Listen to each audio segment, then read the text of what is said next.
Imagine you're in the middle of an important conversation, you're opening your heart, sharing something that truly matters, and then someone cuts you off. It happens in meetings, it happens at home, and it's such a familiar feeling, isn't it? That brief moment of awkwardness, the small, polite smile, and the quiet surrender when you say, "Oh, it's fine." Go ahead, but it's not fine. Because in that single moment, you've just given away something precious, your presence. I've coached hundreds of people in Stoicism here in New York, business leaders, therapists, young professionals, and almost every one of them has said the same thing. I feel like I talk, but no one really listens. They don't lack intelligence, they don't lack good ideas, they simply lack space, the space to be heard. And that's exactly where Stoicism steps in, not as a cold ancient philosophy, but as a living art of balance, the art of staying grounded in a noisy world. Stoics believed that real strength doesn't live in volume, it lives in presence. Seneca once said, "Brevity and calm carry more power than the loudest cries of the crowd." And I've seen it happen again and again. A young student of mine, Melissa, once told me she often got interrupted in meetings. She hated confrontation, so she stayed quiet, but every time she did, she felt smaller. One day, I gave her just 3 words: listen, important, now. She laughed. 3 words? That's it, I said, yes. If you believe your voice deserves to be heard, a week later she came back smiling. She said, I tried it. When my boss cut me off, I said, listen, the important thing is this. And the whole room went quiet. For the first time, I didn't shake. She didn't shout, she didn't argue. She simply spoke with calm certainty and self-respect. That's Stoicism in action, calm in the middle of chaos. In today's world, we often confuse silence with weakness, but the truth is, silence, when chosen consciously, is a sign of strength. Most of us stay silent not because we choose to, but because we're afraid. Afraid of judgment, of conflict, of being misunderstood. And when that happens, we lose something vital. Our boundaries, our voice, our sense of self. Have you ever felt that way? Wanting to speak, but swallowing your words instead. The Stoics taught, no one can make you small unless you allow it. In other words, people can only interrupt you when you've already disconnected from yourself. That's why this video isn't just about communication, it's an invitation. An invitation to reclaim your voice, your mind, and your presence. 3 words. Listen, important, now. Simple but powerful enough to change how you show up in the world. Let's explore what these words truly mean and how they can help you earn respect, not just from others, but from yourself. Because once you learn to speak less, slower, and with awareness, you're not just learning to talk, you're learning the art of self-mastery. 1. Listen. When you truly listen, the world stops. When I was younger, I used to think that speaking well was the key to being respected. I talked fast, filled every silence, and feared that if I paused, people would forget me. But through Stoicism, I learned something profound. Those who listen hold the real power. In my coaching sessions, I often tell my students, you don't need to raise your voice to be heard. You just need to be present enough for others to feel your calm. Listen isn't just a request for quiet, it's a declaration of presence. When you say, listen, here's what I mean.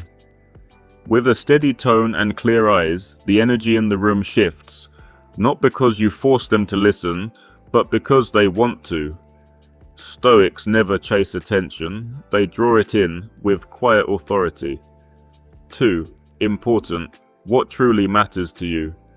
People interrupt you not because they're rude, but because they think what they're saying matters more.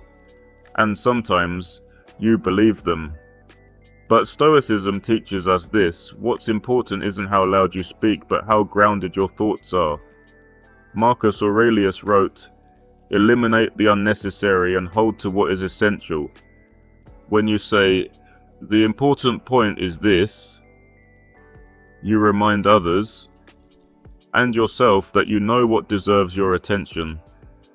Important isn't arrogance, it's direction. It keeps the conversation from spiraling into chaos. It shows clarity, something our world desperately needs. Because when you know what truly matters, you no longer fight to win, you simply stand firm in truth. 3. Now, the present is where power begins. One of the main reasons we suffer is that we live everywhere except now. We dwell on the past or worry about the future, and when we get interrupted, we lose the only thing that's real, the present moment. Seneca said, "No one can live today if their mind is trapped in yesterday." Now is an anchor. It pulls you back to center. When you say, "Now let me finish this," you're not just speaking to others, you're speaking to yourself. Come back, don't react, respond with awareness. I once coached a man who always got angry when his wife interrupted him. I asked, "Where is your mind when she cuts you off?" He paused. "I'm thinking about all the other times she did it." I smiled. Exactly. You're not here. You're in the past. Say now. And from that day on, peace began to enter their conversations, and here are 7 Stoic perspectives on these 3 words. 1. Don't let sorry take your voice. We say sorry so often that it's lost its meaning. We apologize for speaking, for thinking, for existing. But Stoicism reminds us you don't have to apologize for being present. Epictetus taught, no one can make you feel inferior without your consent.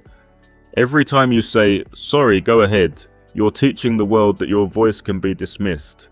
And the more you do it, the more they believe it. A student of mine, Claire, a senior HR director, once told me, "In every meeting I get talked over. I always smile and say, 'Sorry.' After a few years, they just stopped hearing me." I told her, "From now on, stop apologizing. Just say, 'Listen, there's more.'"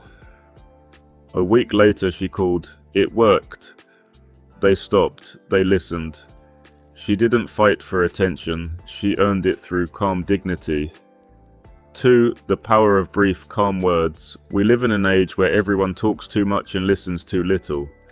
People want to be understood, but few truly want to understand. And the world will only change when we learn to speak less, but with purpose. Seneca said it best. Brevity and calm in speech carry more weight than shouting ever could. Stoics don't use words to dominate others. They use them to reflect clarity of thought. Each word is chosen with care, anchored in awareness. When you say "listen," they're important, now, you create a pause. And in that pause, people hear not just your words, but themselves. Brevity isn't emptiness, it's precision. Marcus Aurelius wrote, "Speak as if each word were an act with consequences." When you live by that, you don't need to speak more, because every word you utter already carries weight. 3. Listen, there's more. Phrase that saves your dignity. Something strange happens when you say, "Listen, there's more." People stop, the room goes quiet. Not because you gave an order, but because you've just sent out a signal of confidence and self-respect. I once coached a businessman named Michael, an intelligent man who was constantly interrupted during meetings. He admitted, "I always say, 'Sorry, please continue.' I thought that was polite." I looked at him and said, "Michael, that's not politeness, that's permission to exist." A week later, he tried something new. When someone interrupted him, he calmly said, "Listen, there's more."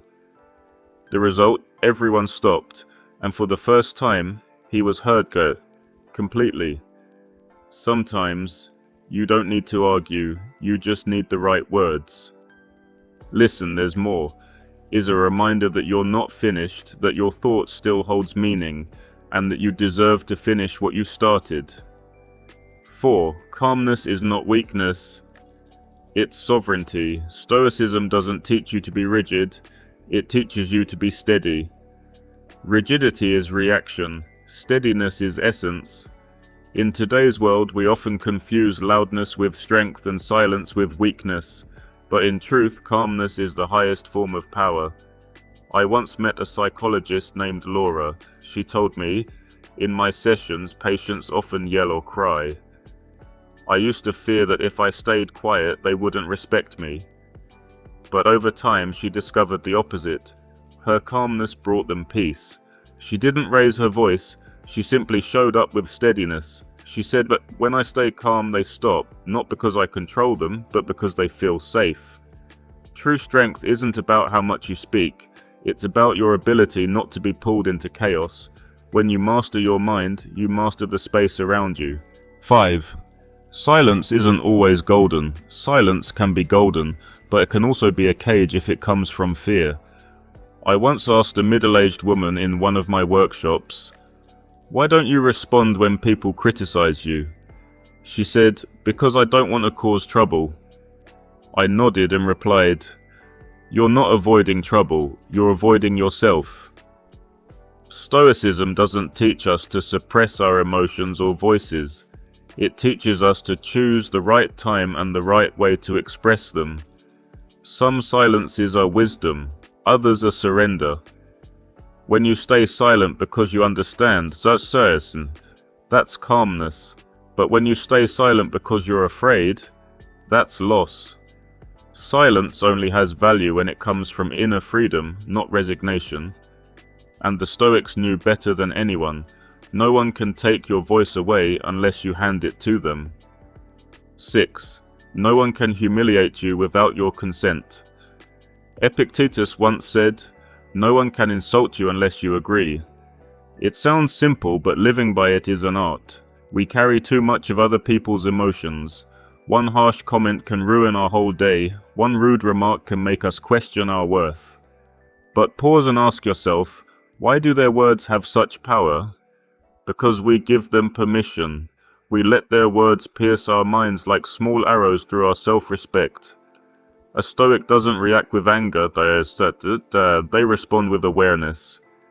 They understand that people's words don't describe you, they reveal them.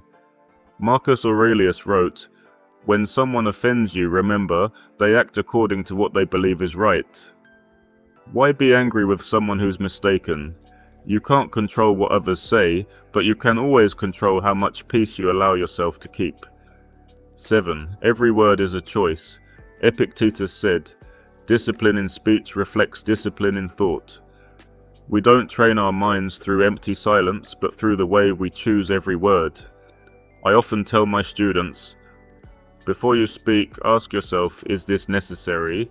Does it reflect the person I want to become? If the answer is no, then silence is wisdom.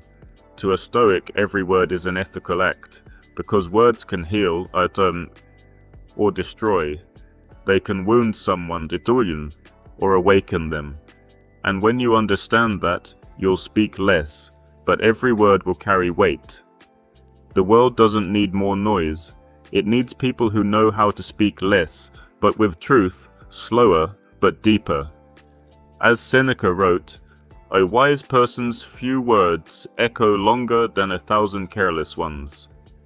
7 Stoic insights, 7 doors leading to the same truth. You can't control the world, but you can control how you walk through it. When you understand the power of these 3 words, listen, important now. You stop speaking to prove yourself right. You start speaking to become wiser, calmer, and truer to who you are. In the end, everything we've shared today, 3 small words, 7 great lessons, comes down to one simple truth. Respect doesn't come from how loud you speak, but from how firmly you stand amid the noise. The world will always have people who interrupt, argue, or underestimate you. But Stoics don't try to control the world outside. They master the way they show up within it. Marcus Aurelius once said, "When you can't control the wind, adjust your sails." These 3 words, listen, important, now, are the anchors that keep your mind steady in the storms of life. When you say listen, you invite the world to pause. When you say important, you define what truly matters. When you say now, you bring yourself back to the present, the only place where power truly exists. And when you stop saying sorry out of fear and instead say, listen, there's more, you don't just reclaim your voice, you reclaim yourself. Remember, you don't need to shout to be heard. You only need to speak with the calm of someone who knows what they're saying. And why? Calmness is not weakness, it's awareness. Those who stay calm don't avoid the storm, they learn to walk through it. This week, try one thing, just once. When someone interrupts you, don't react. Take a deep breath, look at them calmly and say, listen, there's more. You'll notice the air shift, not because you controlled them, but because you finally controlled yourself. That's the essence of modern Stoicism, living in a chaotic world without letting it take your peace, speaking less but speaking truth, reacting less but acting with intention. And if you remember only one thing today, let it be this: the one who masters their mind masters their life. If today's reflection helped you see life with more clarity, remember to stay with us here on Stoic Awakening More, where every word, every story is an invitation to return to your calm, your strength, and your truth.